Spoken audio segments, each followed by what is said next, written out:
He'd be intolerable. The best. I could mow 42 lawns in one night. I'd have the best lawn service. Yeah. We call it Lickety Split.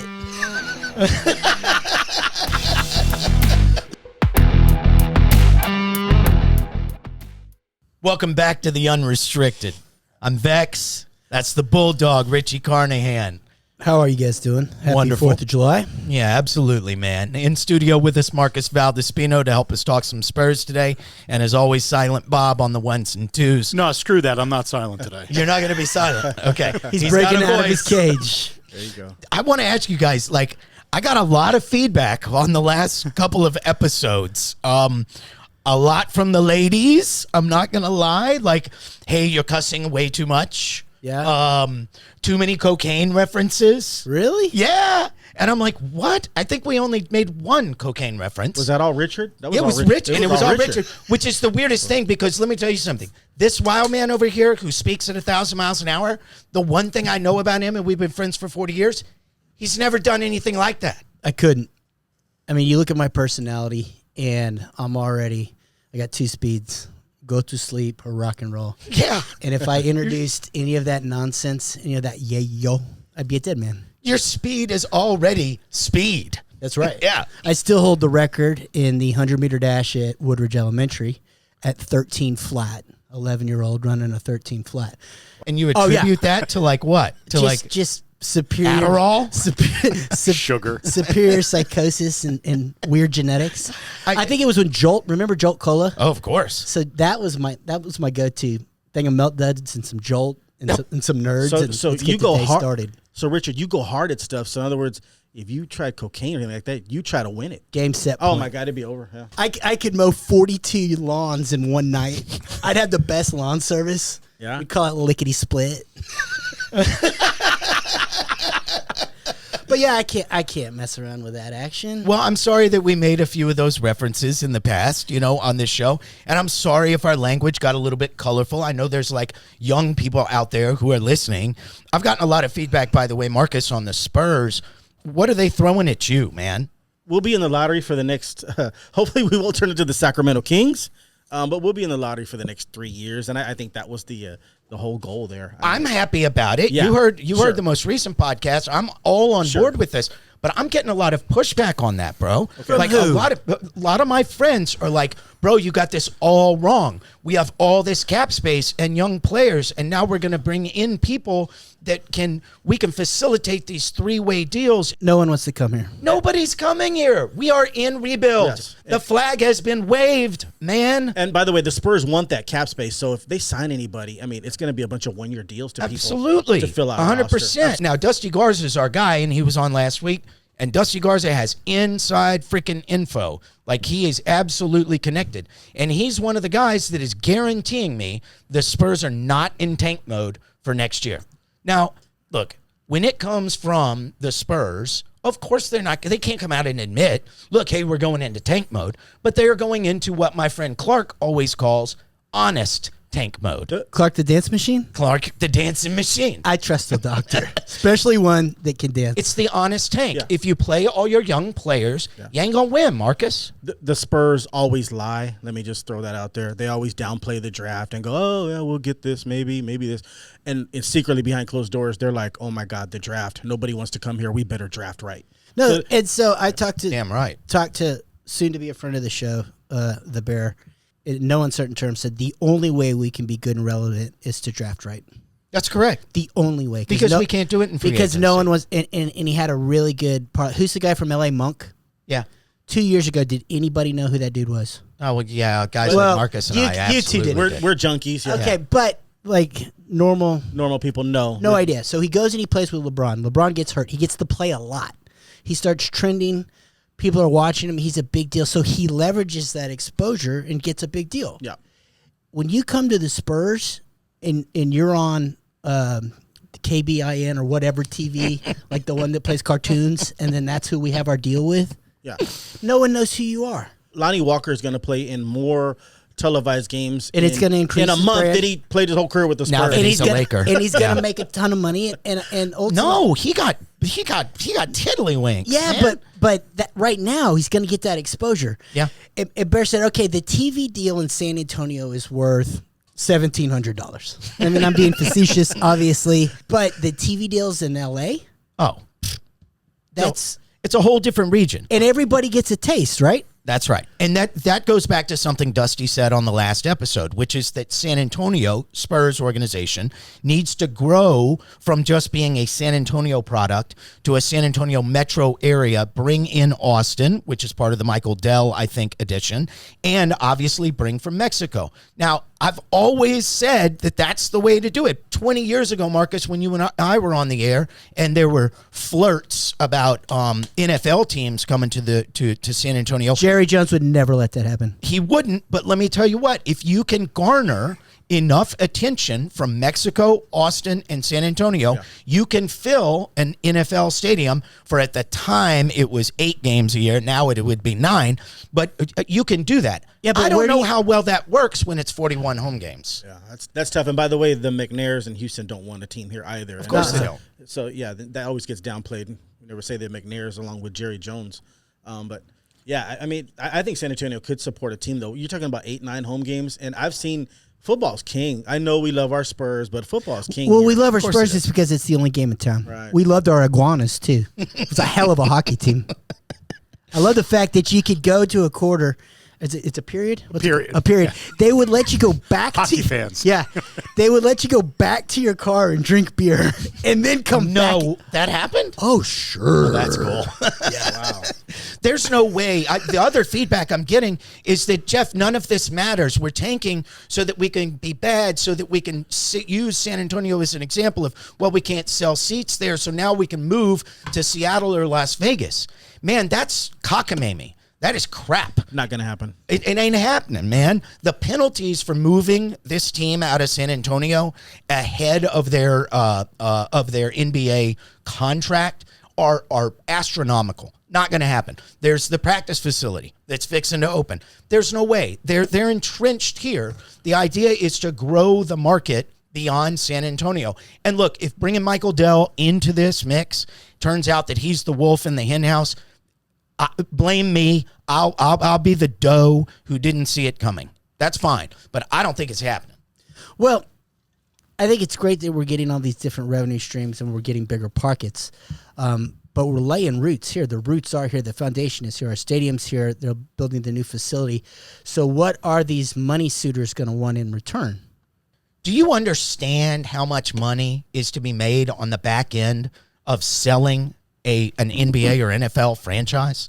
It's not about the day-to-day operations or year-to-year operations of how much your ledger is in the red and the black. It's got nothing to do with that, Marcus. It's the you end know game. this. It's the end game because you are making money buku the amount of ticket sale just in the increased value of your product and your franchise. Okay, I think this is something cool to get into because you guys are sports geeks and in particular. Geeks is tough. Okay. It's a little tough, Marcus. You spend a lot of time. Marcus hadn't been called a geek in a long time, and the last time he did, I bet he knocked somebody.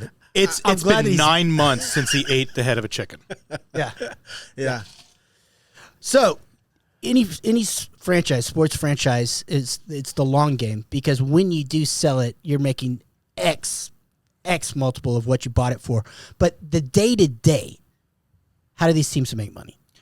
How do they make money? Like, TV deals. I mean, you want me to like break down their entire ledger? No. I mean, they got a million sources of revenue, RC. I can go into that. I mean, you start with ticket sales, and then you have merchandising. Parking? Yeah, I mean, it's literally, it goes a long way down, all the way to parking. There's revenue streams all over the place. Right. I mean, if you can operate at even a small loss, okay, it doesn't matter because your team increased by 25% over the year from 1.25 million up to 1.575 billion.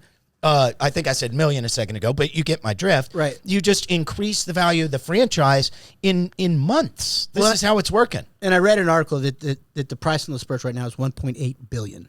Yeah. And what do you think when the Holtz came and bought their piece of the pie they paid. Oh, I think it was like $250 million. Wow. Yeah, I think it may have been less. And I could double check on that between shows, but I'm telling you the return on that investment been pretty is good. astonishing. It's astonishing, but man, we can't afford to be the Sacramento Kings, the Cincinnati Reds, the Pittsburgh Pirates, where you just go through 18 seasons or 19 seasons of nothing. No, I'm with you on that. I mean, that's gonna hurt. I'm big with time. you on that. And also, you guys find it a little bit embarrassing? You have people out of town and stuff, and they go to the game, and there's no restaurants around the place, and that they need a. Yeah. I mean. Well, the east side location did not really that did work not out. work. I mean, it it's was not working. supposed to be more downtown, Yeah. and it would have been better. And maybe that's the next move of the Spurs, say in 10 years, to move the AT&T Center somewhere closer to downtown. We can look into that, in the future and in another show. But, at the end of the day, you're talking about the Sacramento Kings. They might be the only team in the NBA last year that had a roster that was less exciting than the Spurs. Them and maybe Oklahoma City. Sacramento is spending this offseason adding pieces because they think they're going for the damn playoffs. P.S. They ain't. They ain't going to make it. They can pretend they can, but that's not going to happen. And if you look at the Spurs roster versus anybody else in the NBA, I defy you to find a team that has a worse top-to-bottom roster. Especially now. Oklahoma City, maybe. No, because they Maybe. just got all that talent. Yeah, they just got Chet Holmgren. Yeah. Like, at least they got a dude. Yeah. Okay? We have no dude. We got no dude, and we don't have Shai Gilgeous-Alexander, who's a love good that. ball player. Yeah. Like, really, truly, top to bottom, the Spurs, into this season, they are the worst roster in the NBA. Easily. They are. And I think that was Dougie all, Buckets is our highest played player. Yeah, to quote the Joker in The Dark Knight, I think that was all part of the plan. I think it was, But too. it should have started probably now looking back on 6 it. years ago. hindsight, As soon should as Kawhi, Yes, sir. and I got into this with our inside trader. As soon as Kawhi threw his tantrum and said, "I'm out," that's when we said, "Okay, this is what we do." We Pop's a big history guy. I think his major was Russian literature and history at the Air Force Academy. Don't learn from your mistakes. Yeah. It's taken 6 years to realize that the only way we can get good is through the draft. So there were two things at play there. Number one, Kawhi sabotaged his own trade value by coming to the Spurs and basically saying, I ain't playing, and I'm not sure how good my knee is going to be in the future. So he shit on his own trade value, and I'll never forgive him for that part of it. If he wanted out of San Antonio, he could have done it any number of ways, but he chose to do it that way, and that hurt his trade value. And it also hurt his brand. It did. The second part of that is if he had been a man and come to Coach Popovich and said, look, I want out, I want to be moved, the Spurs could have gotten a different package, not DeMar DeRozan and a couple of throw-ins. They But could have here's what's gotten funny, one of like, these. how nice is DeMar on Chicago?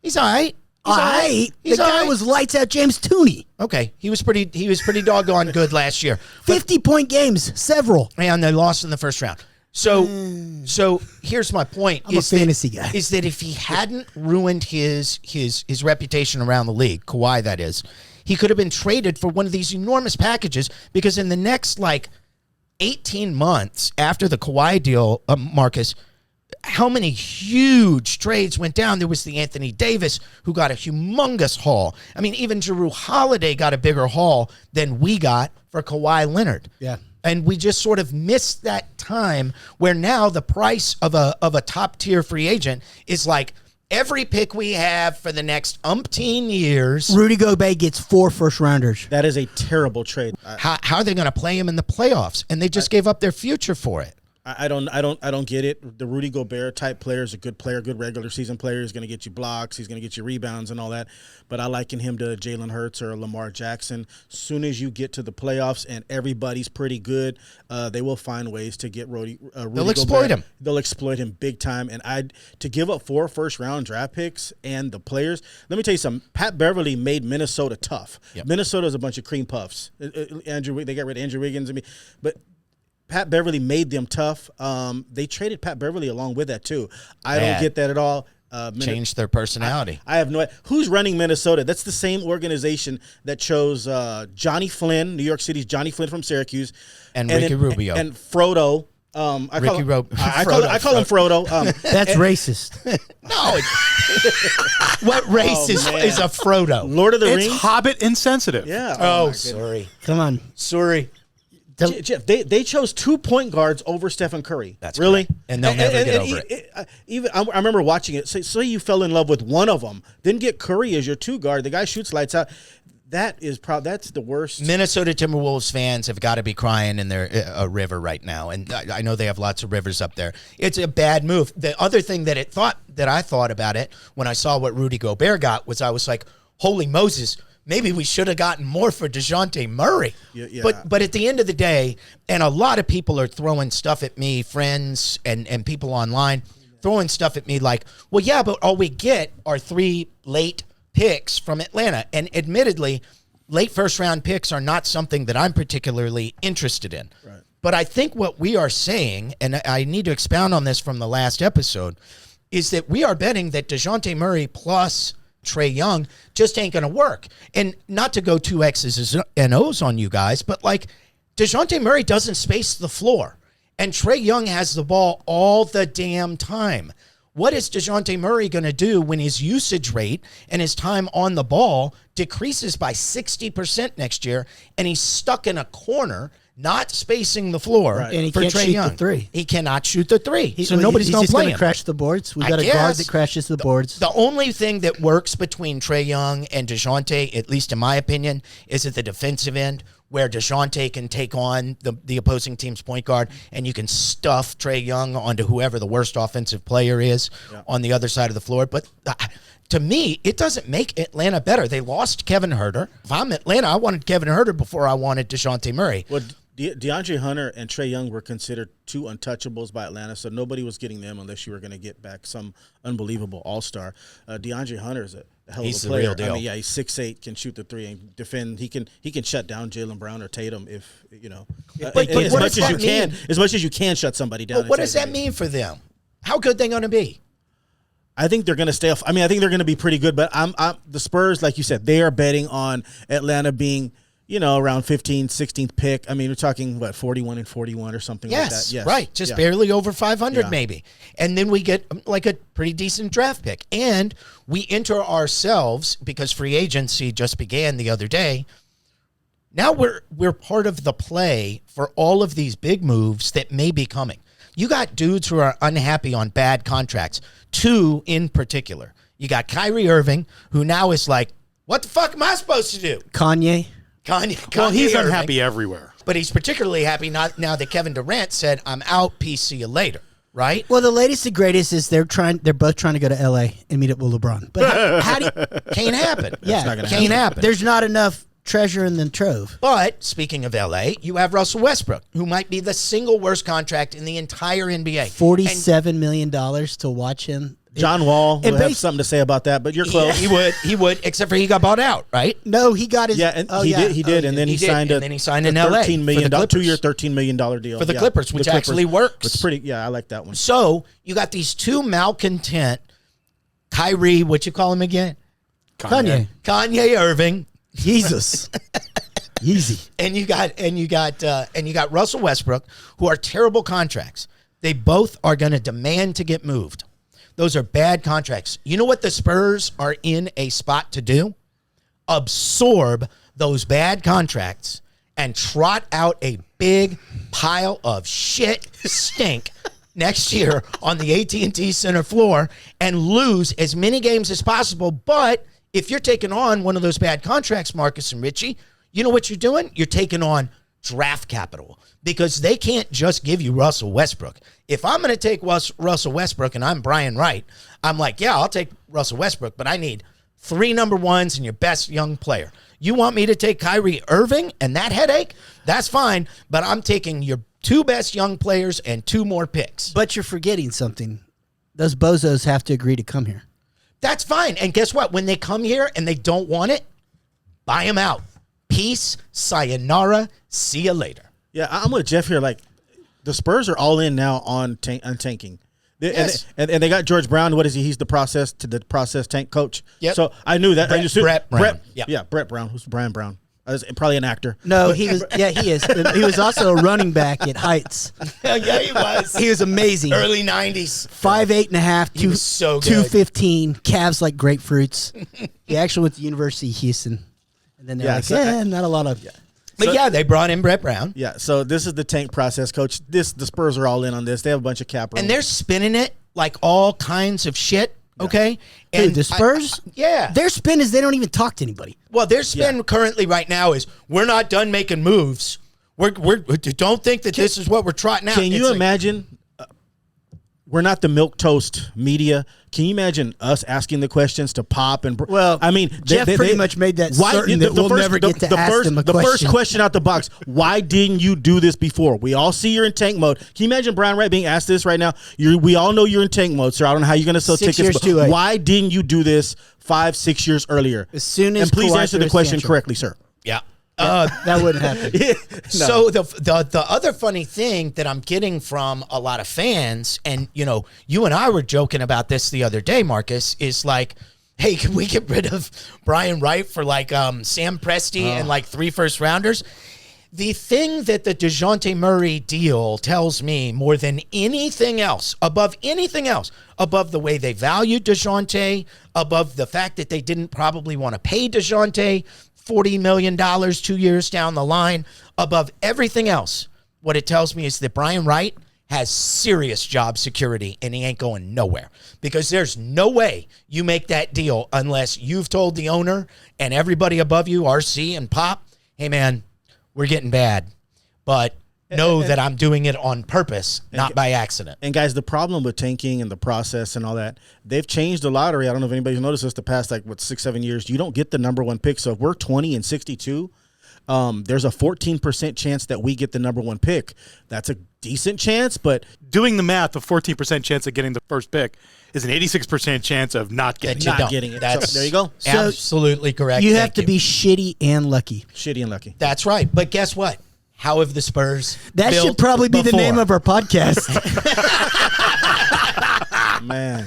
That's how the Spurs built before, though, right?